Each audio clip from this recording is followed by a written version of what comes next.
এক মুসাফির রাতের বেলায় মসজিদের বারান্দায় শুয়ে আছেন। এমন সময় এক চোর মসজিদের মাইক চুরি করে নিয়ে যাচ্ছে। তখন সেই মুসাফির পেছন দিক থেকে চোরটিকে শক্ত করে ধরে চোর চোর বলে চিৎকার করতে থাকলো। তাদের চিৎকার শুনে এলাকাবাসী এসে দেখতে পান দুইজন অপরিচিত লোক, আবার দুইজন লোকই একজন আরেকজনকে চোর বলে চিল্লাচ্ছেন।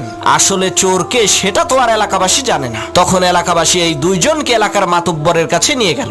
মাতুব্বর বললেন, তোরা দুইজনেই চোর, তোদের শাস্তি হলো সকাল পর্যন্ত তোরা দুইজনে আত্মহত্যায় মারা যাওয়া এই লাশ পাহারা দিবি। আমরা কেউ এই লাশের কাছে থাকবো না। তাদের দুইজনকে লাশের পাশে বেঁধে রাখা হলো। তখন মুসাফির বলছে, আল্লাহ, শেষকালে তুমি আমারে চোর বানাই দিলা।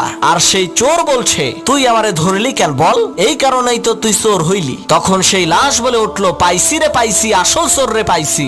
লাশের কথা শুনে চোর আর মুসাফির প্রচন্ড ভয় পেয়েছে। তখন লাশ বলে উঠলো, আমি মরি নাই, মরার ভান ধরেছিলাম আসল চোরকে ধরার জন্য।